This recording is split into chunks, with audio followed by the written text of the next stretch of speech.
এখন দেখেন এই যে আপনার আজকেই খবর এসছে, আপনারা সবাই হয়তো দেখেওছে রীতিমধ্যে, যে সাবেক সেনাপ্রধান জেনারেল আজিজ আহমেদের ওপর আপনার নিষেধাজ্ঞা আরোপ করেছে মার্কিন যুক্তরাষ্ট্র,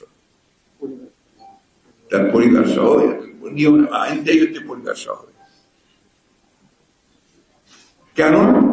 দুর্নীতি এবং আপনার গণতান্ত্রিক প্রতিষ্ঠানগুলোকে আপনার প্রভাবিত করা এবং জনগণের বিশ্বাস ক্ষুণ্ণ করা।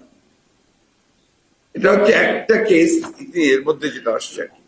এই কথা কিন্তু আমরা বারবার বলেছি যে আপনারা ব্যবহার করছেন রাষ্ট্রযন্ত্রকে, আপনারা ব্যবহার করার চেষ্টা করছেন সেনাবাহিনীকে, ব্যবহার করার চেষ্টা করছেন বিচার বিভাগকে, প্রশাসনকে, এবং আজকে এমন একটা ত্রাস সৃষ্টি করেছে, এমন একটা ভয়ের রাজত্ব তৈরি করেছে যে এই যে ভাই আমাদের সাংবাদিক ভাইরা আছেন, মিডিয়ার ভাইরা আছেন, তারাও কিন্তু মন খুলে প্রাণ খুলে কিছু লিখতে পারেন না। প্রতিটি শব্দ চয়ন করার সময় তাদেরকে চিন্তা করতে হয় এর জন্য আবার জেলে যেতে হবে কিনা, এর জন্য মামলা খেতে হবে কিনা। এই হচ্ছে আপনার এখানে বর্তমান দেশের অবস্থা।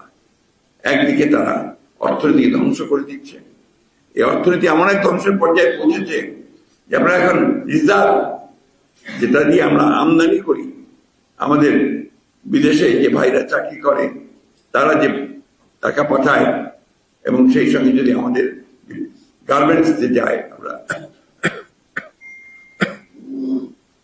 তার ফলে আমরা যে আয়টা করি সেই আয়টা দিয়ে কিন্তু আমাদের দেশের আপনার রিজার্ভ তৈরি হয়, সেই রিজার্ভ থেকে আমরা কিন্তু আমাদের যেটা আমদানি প্রয়োজন সেই আমদানিটা আমরা করি। আজকে এমন অবস্থা তৈরি করেছে যে সেই রিজার্ভের পরিমাণ কমতে কমতে কমতে একেবারে তলানিতে এসে ঠেকেছে, স্বীকার করতে চায় না। এখন IMF বলছে, IMF এর হিসেবে তো আরো খারাপ অবস্থা। তারপরে সব হিসাব মিলিয়ে দেখবে যে আপনার এখানে একটা অবস্থা তৈরি করেছে যে এখন অর্থনীতি যারা স্বনামধন্য অর্থনীতি যারা এই দেশে, তারা বলছেন যে দেশের অর্থনীতি খুব দ্রুত একটা বিপর্যয়ের দিকে ধাবিত হচ্ছে। বন্ধুরা, অর্থনীতি নিয়ে কথা বলি এই জন্য যে অর্থনীতি আমাদের সাধারণ মানুষকে বাঁচিয়ে রাখে। আজকে সাধারণ মানুষ তারা বাজারে যেতে পারে না। আমরা কোনোদিন শুনিনি কাঁচা পেঁপের দাম 90 টাকা, 100 টাকা। এখন তাই আপনি যে কোনো সবজি বলেন 50 টাকার নিচে, 60 টাকার নিচে কোনো সবজি নেই। আর মাংসের কথা তো বাড়ি নেন, ওটা তো কাছে যাওয়া যায় না। এই একটা অবস্থার মধ্যে নিয়ে এসেছে দেশকে। ইনফ্লেশন বাড়তেই আছে, আর তাদের দুর্নীতিও বাড়তে আছে।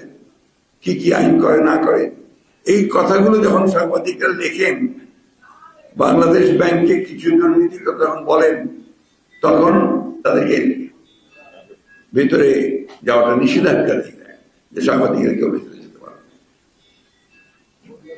ব্যাংকগুলো দুর্নীতির এমন পর্যায়ে গেছে এখন বাজার করেও তারা কোনো দেখতে পারবে না।